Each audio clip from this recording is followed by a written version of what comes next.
participer à la première de nos soirées de quartier pour la liste Dinard libérée. Je voulais d'abord réaffirmer que Dinard est une ville formidable. C'est une ville d'une grande beauté, c'est un site magnifique, c'est une ville rayonnante, c'est une ville où on jouit d'une grande qualité de la vie, mais c'est également une ville qui manque de visibilité. Il y a encore un très grand travail à faire pour faire connaître Dinard à l'extérieur. Entrez, asseyez-vous. Oser. Le tout, c'est d'oser. C'est le premier pas tout de suite. Oui.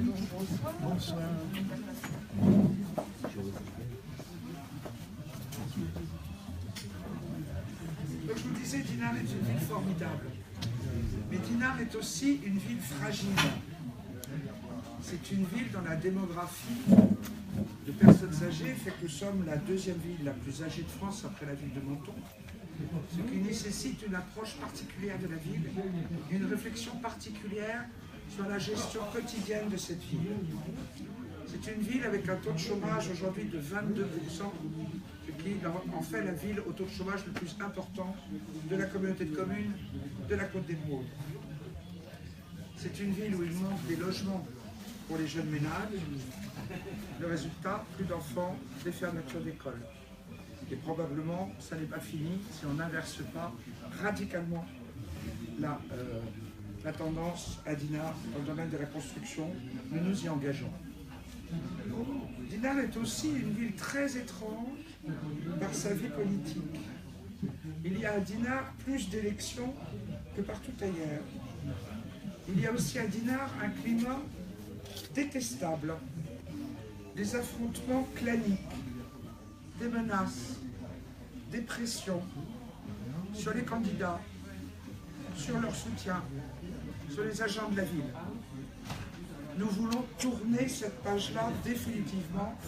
Nous voulons libérer Dinard, c'est le nom de notre liste. Nous vous proposons tout d'abord un programme de travaux.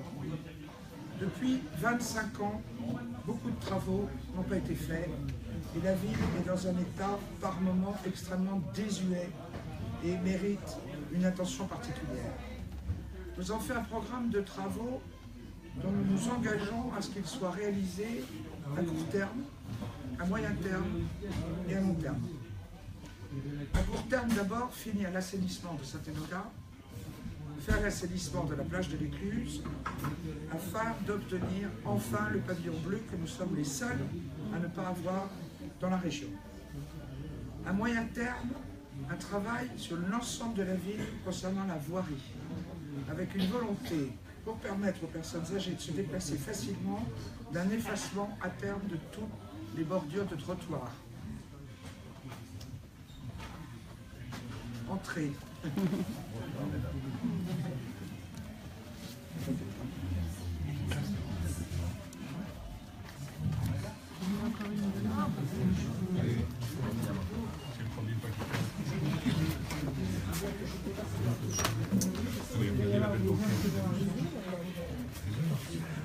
Bien sûr.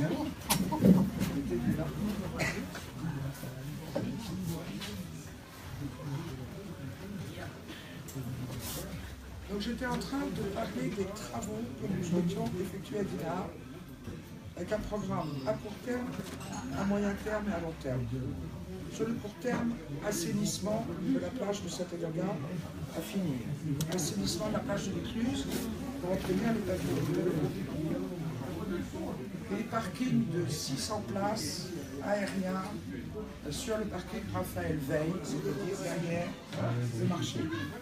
Parking qui par un système de décaissement permettra de faire 2 plateaux et demi qui ne dépasseront pas la butte du terrain GDF. À moyen terme, la voirie, donc avec systématiquement un effacement des bordures de trottoir pour permettre aux personnes âgées, notamment, de se déplacer facilement en ville et pour permettre un partage de la ville entre voitures, vélos et piétons, sans danger, sans chute pour personne. Dans le court terme également, nous voulons restaurer la salle de Bussy, à l'intérieur du Palais des Arts et du Festival. La salle de Bussy sera ouverte si nous sommes élus pour le prochain festival de films britanniques. À long terme, enfin, nous voulons envisager la réhabilitation du Palais des Arts et du Festival. Et enfin, nous avons un grand projet sur le plan breton dont nous parlerons dans une autre réunion quand il sera mieux ficelé, mieux terminé. Enfin, nous voulons mener à Dinard un programme culturel et d'animation dans tous les quartiers tout au long de l'année. Ce programme sera négocié et organisé avec les associations, avec l'Union du commerce, et ils seront accessibles à tous. Nous voulons que Dinard retrouve le sens de la fête en famille et de toutes les générations. Nous fixerons dans certains quartiers des événements particuliers. Par exemple, Saint-Enogat, qui a très bien réussi le marché de Noël, sera le lieu d'un marché de Noël unique sur la ville, concentré autour de l'église de Saint-Enogat. Saint-Enogat aussi, qui souhaite réhabiliter le bal du 14 juillet, sera le lieu sur la place de Saint-Enogat du bal du 14 juillet. Nous avons un projet de jazz dans les squares qui se déroulera sur une semaine complète autour de la fête de la musique. Et dans chaque square, dans chaque quartier, il y aura une soirée particulière de jazz. Donc il y en aura une ici, à Saint-Alexandre, dans le square de Saint-Alexandre.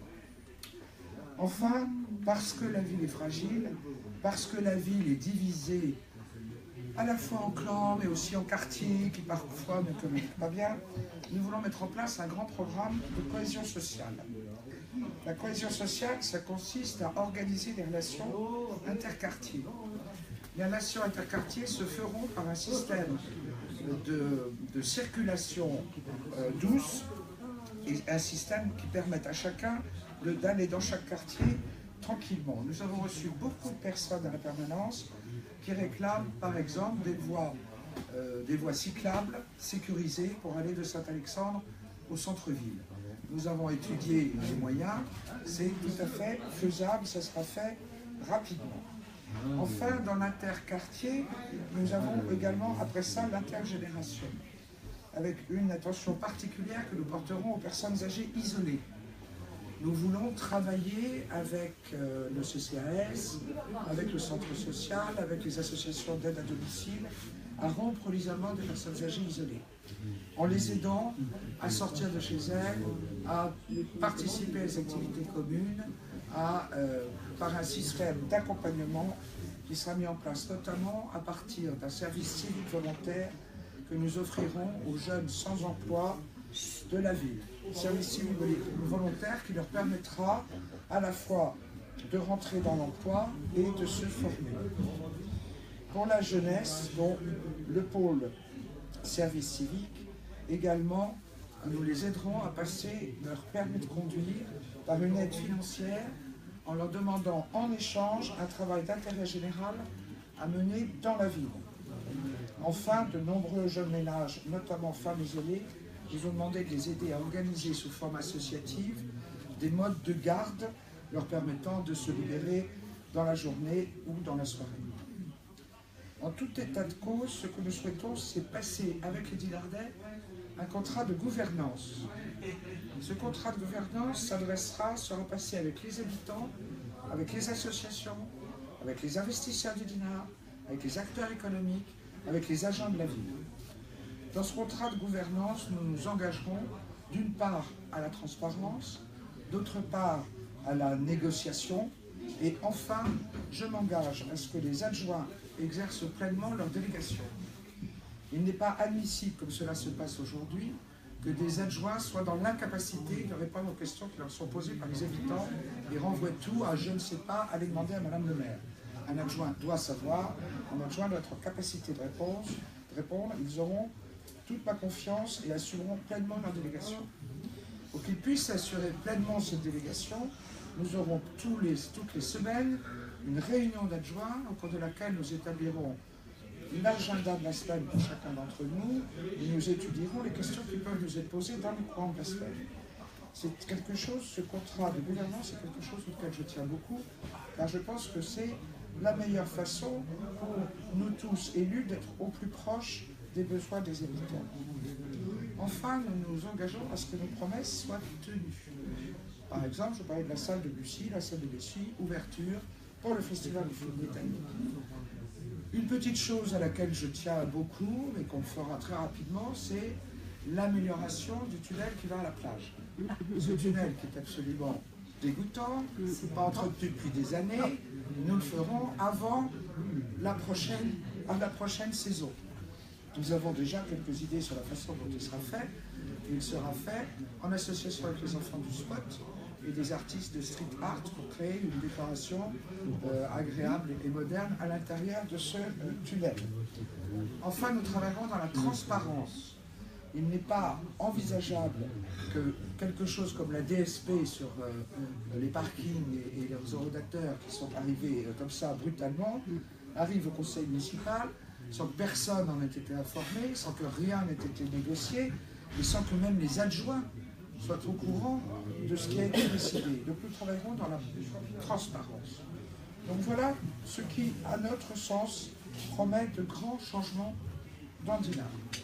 Nous nous engageons à travailler dans la bienveillance, dans la solidarité, à favoriser le vivre ensemble. Ce sont les mots-clés de notre liste Libérer Dinard. Et voilà.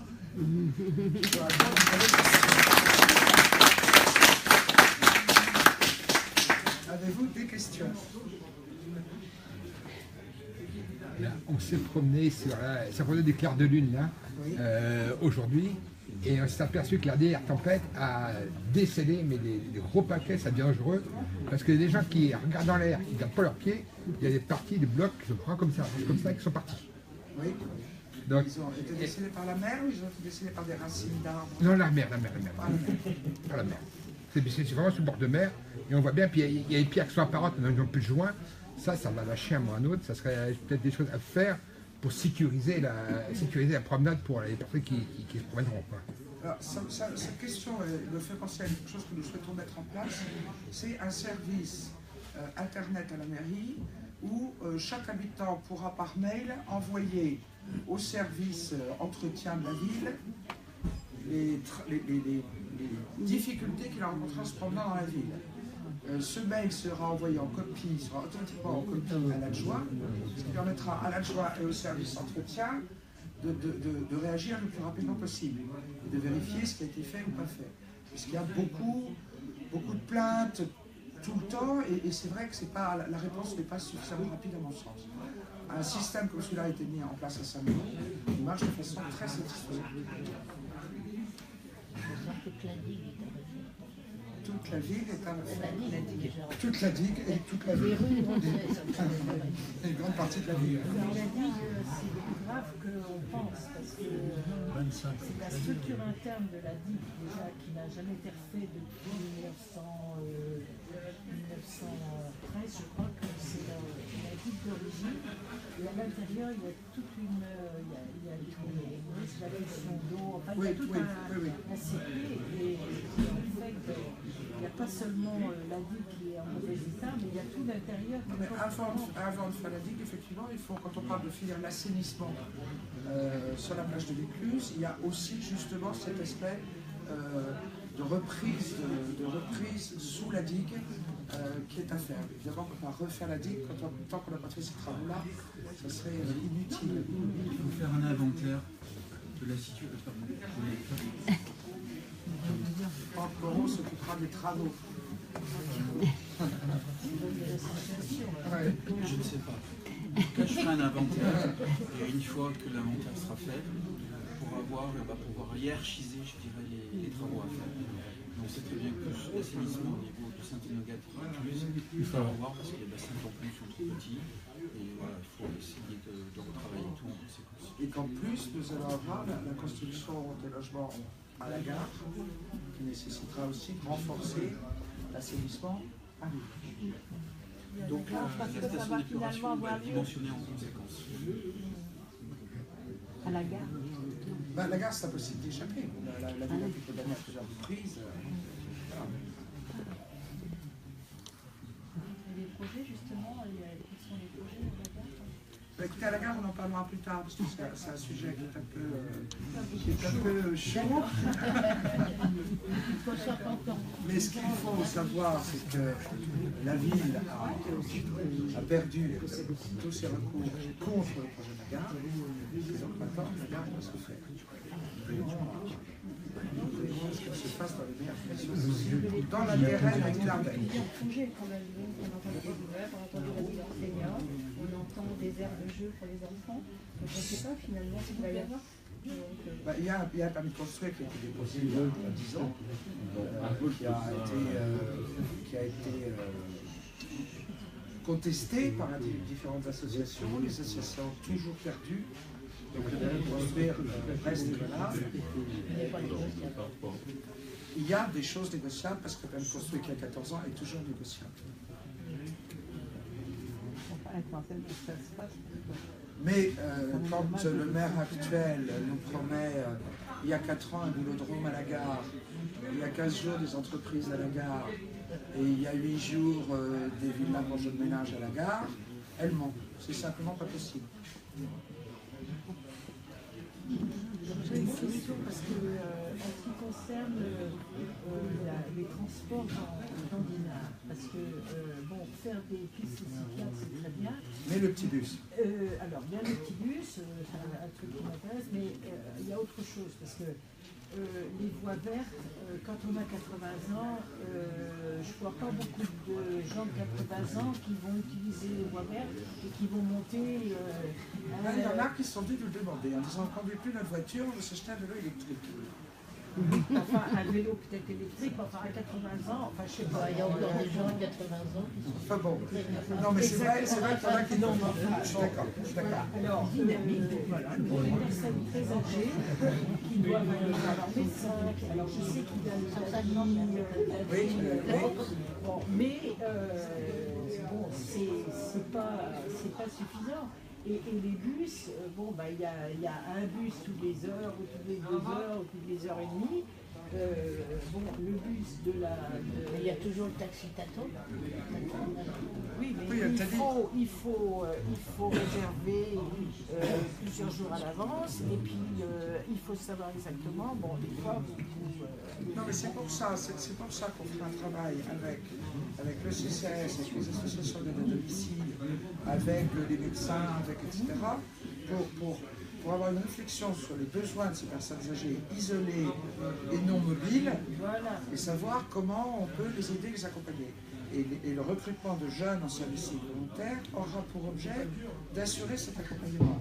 Qui peut être un accompagnement à pied, qui peut être si c'est pas loin, qui peut être un accompagnement en voiture. Enfin, il faudra qu'on y réfléchisse, mais c'est bien ça. Notre souhait, c'est d'aider ces personnes à pouvoir garder le maximum d'autonomie chez elles et pouvoir continuer à assurer une vie, aller à la banque, aller faire de parcours. Parce que je vais vous donner un exemple que j'ai connu. Quand une personne doit aller à l'hôpital de Saint-Malo, il n'y a pas d'hôpital à Dinard. Hein. Quand vous devez aller à l'hôpital de Saint-Malo, déjà, vous n'avez pas beaucoup de moyens. Hein, et le taxi machin, là, il ne va pas à l'hôpital de Saint-Malo. Hein. Donc les bus, bah, il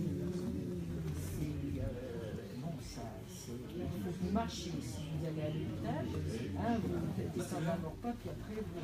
Bon, enfin, il y a des problèmes pour les personnes très âgées qui... ça, on est très conscient. Je viens de connaître avec mes parents, décédés maintenant, mais il y avait vraiment des problèmes. Et quand les personnes n'ont pas les moyens de prendre un taxi, ben ça pose problème. On en est très conscient, on étudiera toutes les solutions. Il y a des solutions qui ont été mises en place par des villes qui sont d'ailleurs de prendre en charge le taxi pour le prix d'un ticket d'autobus, la ville faisant la différence, passant le taxi. Donc c'est des solutions qu'on cherchera, parce que ça fait partie tout à fait de notre préoccupation. Que faites-vous de l'hôpital? Le laisserez-vous sur place ou avez-vous une idée de où il pourra être? Ma difficulté avec l'hôpital, c'est qu'on a entendu tout et son contraire depuis 6 mois. Qu'il allait rester sur place, qu'il allait partir autour d'un dessert, que c'était d'accord avec un dessert, etc. Aucune décision n'a été prise à ce jour. Donc nous verrons à l'hôpital quand on sera élu ce qu'ils souhaitent et ce qu'ils veulent. Ils ne veulent en aucun cas être mêlés à la campagne, parce qu'ils ont peur de beaucoup de dérives fantaisistes. Ok. Merci. Par contre, nous souhaitons véritablement qu'aucune décision n'ait été prise sur le terrain des serres, parce que sur le terrain des serres et sur le terrain des ateliers municipaux, on veut construire un quartier social pour les familles avec enfants, pour les jeunes ménages. Donc nous souhaitons vivement qu'aucune décision n'ait été prise dans ce cadre. Merci. Avez-vous d'autres questions? L'entretien de la ville, Bah, les trous, la saleté, le centre-ville est à peu près correct, il faut le dire. Mais chez nous, à Saint-Alexandre, Le plan, je prendrai seulement un petit exemple. On a enlevé des haies à côté de chez nous, mais il y a un paquet d'un mètre cube qui traîne depuis 3 semaines. Alors les chiens en profitent, bien sûr. Alors, l'entretien de la ville, il y a l'entretien des espaces verts, qui est un sujet de préoccupation pour lequel nous aurons responsable. Il y a le problème de refaire la voirie. J'en parlais un jour avec Michel Pawette en lui disant que je trouvais très beau ce qu'il avait fait à Saint-Denis. Il m'a dit oui, c'est 25 ans de travaux. Donc nous partons, nous, ici, pour 25 ou 30 ans de travaux pour refaire la voirie. Il ne faut pas se faire d'illusions là-dessus. C'est clair.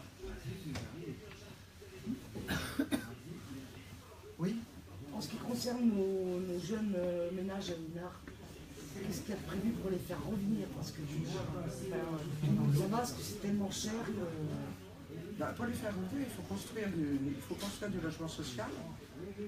On ne peut pas faire de lotissement à Dinard, puisque nous n'avons plus suffisamment d'espace, et que les lois nous obligent à construire en densifiant le centre-ville. Donc notre priorité, ce sera la densification du centre-ville, avec une partie du programme sur la gare, et le programme dont je vous ai parlé, des serres, sur les serres et les ateliers municipaux. Donc, d'autre part, il y a des aides fiscales qui peuvent être apportées, avec l'abandon de la taxe d'habitation pendant les 2 premières années, etc. Donc nous aurons une politique volontariste, mais là aussi, pas se faire d'illusions. Tous les maires qui ont eu à gérer ce genre de problème disent que là, il faut au moins 20 ans pour inverser la tendance. Est-ce que vous avez un projet, comme ils ont eu sur Curie, Branly, de raser ces vieux immeubles pour faire des choses qui soient plus en accord maintenant avec les demandes et les besoins des personnes? C'est des immeubles qui sont gérés par un héros d'habitat. Oui. C'est un héros d'habitat d'en décider. Alors on peut avoir des politiques incitatives. Oui, c'est incitatif, oui, ça je partage tout. Mais c'est uniquement. à eux d'en décider. Ensuite, la difficulté qu'on rencontre, c'est que dans les programmes de réhabilitation urbaine, très souvent, on rase des immeubles qui sont à très bas coût de loyer et on reconstruit des immeubles qui automatiquement sont plus chers à cause du coût de la construction, etc. Donc il faut arriver aussi à garder de l'habitat très social pour des gens qui sont véritablement avec des très bas revenus. Donc il faut trouver un équilibre entre le très social, le social, l'intermédiaire.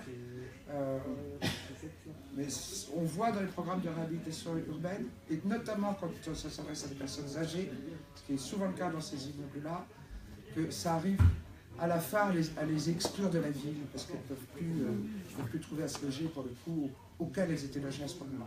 Donc c'est vraiment une réflexion à mener avec un habitat qui est sensible. Il y a aussi un problème, c'est les jeunes qui viennent pour la saison. Oui, ils ne sont pas logés. Alors ils cherchent à se loger et ils ne trouvent pas. Alors je ne sais pas si au niveau de la communauté de communes, s'il y a des choses qui sont en réflexion, parce que c'est vraiment un problème. Il y a un petit foyer de jeunes travailleurs. Il y a un petit foyer de jeunes travailleurs qui a été construit à côté de la trésorerie. Oui. Mais effectivement, c'est un souci. Oui. Moi je sais que souvent on me demande Une chambre. Oui. Il est content de trouver un stage ou de trouver sa saison. Et puis, Mais comme ils viennent pendant la saison, tout est plein. Voilà. Oui. Est-ce qu'il y a des choses qui pourront être mises en place rapidement, parce que quand on entend les délais il y a 25 ans, on se dit est-ce qu'on pourra en profiter? Non, on ne fera pas ça dans 25 ans, voilà, on fera ça pendant 25 ans. Voilà, mais ça semble loin, est-ce qu'il y a des choses concrètement, je ne sais pas, baisser la taxe d'habitation par exemple? Pour le moment, les finances ne le permettent absolument pas. C'est un objectif que nous devons atteindre, mais pour le moment, les finances ne le permettent pas. D'ailleurs, j'attends avec beaucoup d'intérêt le compte administratif qui est le vrai compte qui donne ce qui se passe dans la ville, parce que j'ai vu avec beaucoup de stupéfaction que dans la présentation qui a été faite sur les projets d'orientation budgétaire du dernier conseil municipal, il y a marqué épargne brute possible, c'est-à-dire la possibilité d'autofinancement, 2,8 millions. Ça veut rien dire l'épargne brute possible. C'est-à-dire qu'ils affichent 2,8 millions. Attendons le compte administratif pour connaître la réalité de l'état des finances que nous trouverons. Ça fait fuir aussi les taxes des jeunes ménages, on parle. Oui. Et quand on entend les montants de certaines des taxes d'habitation, c'est quand même impressionnant. On a les impôts les plus chers du département. Ben voilà, donc, Le taux d'impôt le plus cher du département. Vous rajoutez le taux de l'eau, vous rajoutez les aides ménagères. Pour le moment, on ne peut pas monter les impôts, mais on ne peut pas les baisser. Il n'y a pas de marge. Une question concernant les jeunes qui veulent venir travailler à Dinard. Bon, j'ai eu une discussion avec une commerçante il n'y a pas très longtemps et qui me disait qu'elle avait du mal à recruter parce que les jeunes, bon, souvent ils habitent à Dinard, donc ils ont une voiture et puis ils n'arrivent pas à se garer parce que ça leur coûterait trop cher. Donc est-ce que il y a des réflexions qui sont faites pour justement faciliter la venue des gens qui travaillent sur Dinard, parce qu'il n'y a pas beaucoup de transports en commun, et si en plus ils n'arrivent pas à se garer... Moi, j'ai eu une réunion avec les commerçants hier. Oui. Les commerçants et les hôteliers. Et donc évidemment, cette demande est venue. Nous, dans notre esprit, le parking de 600 places à Raphaël-Veil doit permettre en priorité aux salariés de la ville de s'y garer, probablement par des abonnements à l'année, qui peuvent d'ailleurs être payés par leur employeur. Et nous serons extrêmement sévères pour les voitures des commerçants, des restaurants dans la ville, parce qu'ils auront des places de parking, qui seront priés d'y aller, pour permettre au contraire aux clients de rentrer dans le monde. Dernière question. Comment vous voyez Madame Cravea qui veut créer un commissariat à Saint-Alexandre? Madame Cravea est une obsédée de la sécurité. Nous avons déjà fait le coup aux dernières élections. Les dernières élections, nous avons expliqué qu'à Saint-Alexandre, il n'y avait que des fous, des alcooliques et des cas sociaux, et que donc il fallait d'urgence créer une cellule d'accueil. Bon, moi je suis tout le temps à Saint-Alexandre comme vous tous, il n'y a pas quartier plus calme que Saint-Alexandre. En plus on a une police, personne n'a peur à Saint-Alexandre. En plus on a une police municipale qui est quand même assez pléthorique. On peut lui demander de travailler à Saint-Alexandre en faisant des tournées, etc. Construire un commissariat aujourd'hui dans l'état de nos finances, ça me paraît simplement absurde. De même que je ne vous promettrai pas de construire une mairie. Je veux dire, les maires construisent des mairies pour se faire plaisir à eux. Je ne construirai pas de mairie pour me faire plaisir, parce que je pense que l'argent de Dinard doit aller d'abord au bien-être des Dinardaires et que les priorités ne sont pas ni dans une mairie, ni dans un commissariat. Une question.